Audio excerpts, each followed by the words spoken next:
When customers started complaining about missing items, late deliveries, and damaged packages, CEO Marcus Whitfield didn't blame the system. He blamed leadership. And since he was the leader, he decided to see the truth himself. Marcus Whitfield was the founder of SwiftDrop Logistics, a fast-growing delivery company operating in 6 states, built on one promise: every package matters. But lately, refunds were rising, negative reviews were piling up, and something didn't add up. Warehouse reports showed everything leaving on time. Drivers reported successful deliveries, yet customers kept saying the same thing: my package arrived opened. Items were missing. The box looked resealed. So Marcus did what most CEOs would never do. He went undercover. No tailored suits, no executive badge, just a delivery uniform, a company cap, and a temporary name tag that read, Mike. His first day started at 6 a.m. inside the main distribution warehouse in Columbus, Ohio. He kept his head down, listened, observed. The warehouse buzzed with forklifts, scanning beeps, and loud music playing from a speaker near the loading dock. Marcus noticed something quickly. Packages marked high value, electronics, designer goods, were being set aside in a separate cart. At first, he assumed it was for priority handling, until he saw it. A driver named Trent slicing open a small corner of a box with a pocket knife. Relax, Trent laughed to another employee. Just checking if it's worth the trip. He peeked inside. A brand new tablet. Trent whistled. Nice. He carefully slid it halfway out, inspected it, then pushed it back in. But not before swapping the charging cable with an older one from his backpack. Marcus felt his chest tighten. This wasn't a mistake. It was a system.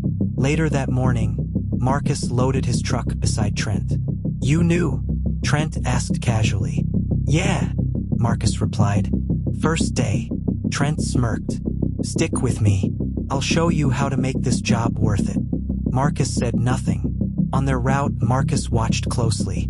At one stop, Trent scanned a package as delivered, without leaving the truck.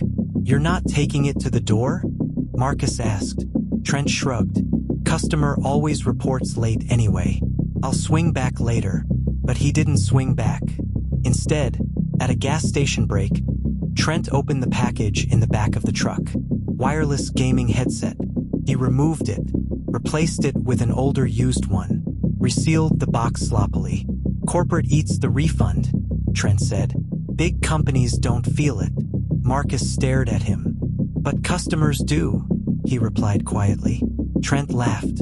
You think too much. By the third day, Marcus realized it wasn't just Trent.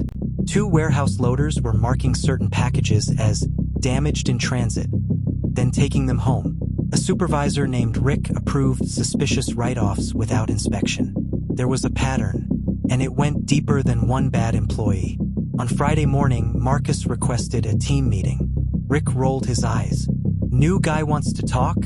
He muttered. The drivers gathered in the warehouse. Trent leaned against a stack of boxes, arms folded. Marcus stood in front of them, still wearing the uniform. Still Mike. I've noticed some things this week, Marcus began calmly. Rick scoffed. Listen, Mike, you're here to drive, not manage. Marcus reached into his pocket. Not for a phone, not for keys, for an ID badge. He held it up. The room went silent. The badge read, Marcus Whitfield, founder and CEO, SwiftDrop Logistics. Someone dropped a scanner. Trent's smirk disappeared. Rick went pale. You're joking, Trent whispered. I'm not, Marcus said. The warehouse felt smaller. He looked at Trent first. High-value packages aren't worth the trip, Marcus said firmly. They're someone's hard-earned money. He turned to Rick. And approving fake damage reports isn't leadership.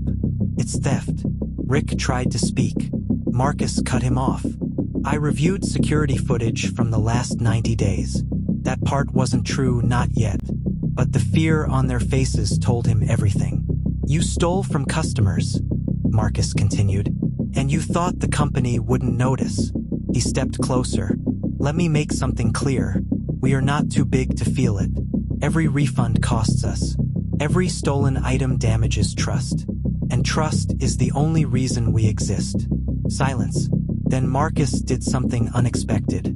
Anyone involved has one chance, he said. Confess now. Full honesty. Restitution plan. Immediate retraining. He paused. Or I turn everything over to law enforcement.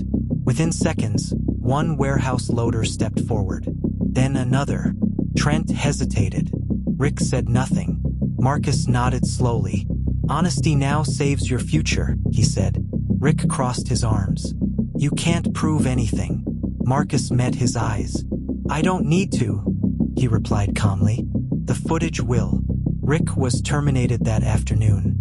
Trent resigned before paperwork finished processing. The loaders who confessed entered repayment agreements and probation. But Marcus didn't stop there. He changed the system. Randomized route audits. Tamper-proof packaging. Body cameras on high-value deliveries. And most importantly, leadership training focused on ethics.